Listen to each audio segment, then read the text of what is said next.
പഴയ ആലുവ മൂന്നാർ റോഡ് തുറന്ന് സഞ്ചാരയോഗ്യമാക്കണമെന്നാവശ്യപ്പെട്ട് നടത്തിയ അവകാശ പ്രഖ്യാപന യാത്ര വൻ ജനമുന്നേറ്റമായി. സാമൂഹിക, രാഷ്ട്രീയ, സാമുദായിക, സാംസ്കാരിക മേഖലയിലെ പ്രമുഖരുടെ നേതൃത്വത്തിലുള്ള യാത്രയിൽ കുട്ടമ്പുഴ, കീരമ്പാറ, മാങ്കുളം പഞ്ചായത്തുകളിലെ ആയിരക്കണക്കിന് ആളുകളാണ് അണിനിരന്നത്. വനം വകുപ്പിനെതിരെ മുദ്രാവാക്യങ്ങൾ യാത്രയിൽ നിറഞ്ഞു.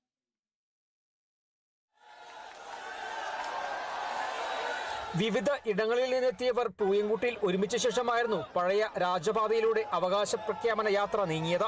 ഇവിടെ വനം വകുപ്പ് സ്ഥാപിച്ച ബാരിക്കോഡിന് സമീപം വഴി തടയാൻ പോലീസും ഫോറസ്റ്റും ശ്രമിച്ചുവെങ്കിലും എംപിയും MLAയുമായുള്ള ചർച്ചയിൽ പോകാൻ അനുവദിക്കുകയായിരുന്നു.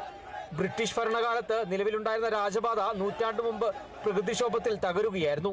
അടിമാലി വഴി റോഡ് നിർമ്മിച്ചതോടെ രാജപാത ഉപേക്ഷിക്കപ്പെട്ട് കാലക്രമേണ വനംവകുപ്പിന്റെ അധീനതയിലായി. പൊതുമരാമത്ത് വകുപ്പിന്റെ ഉടമസ്ഥതയിലുള്ള റോഡിൽ വനംവകുപ്പിന് അധികാരമില്ലെന്നാണ് സമരക്കാരുടെ പക്ഷം.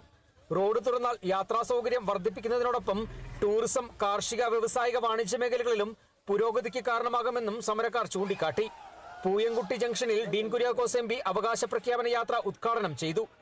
ആന്റണി ജോൺ MLA അധ്യക്ഷനായി. Mar George Punnakkottil, K. Francis George MP, Mathew Kuzhalnadan MLA, ജില്ലാ പഞ്ചായത്ത് പ്രസിഡന്റ് മനോജ് മുത്തേടൻ തുടങ്ങി വിവിധ പഞ്ചായത്തുകളിലെ ജനപ്രതിനിധികളും വിവിധ സംഘടനാ ഭാരവാഹികളും വൈദികരും പങ്കെടുത്തു. അവകാശ പ്രഖ്യാപന യാത്രയിൽ സ്ത്രീകളടക്കം ആയിരങ്ങൾ പങ്കെടുത്തു. സമരത്തിൽ മാങ്കുളത്ത് നിന്നും മാത്രം 500-ൽ പരം ആളുകൾ അണിനിരന്നു. കോതമംഗലം രൂപത മുൻ ബിഷപ്പ് മാർ ജോർജ് പുന്നക്കോട്ടിൽ പ്രായത്തെ അവഗണിച്ച് യാത്രയുടെ ഭാഗമായി. Kerala vision news, Idukki.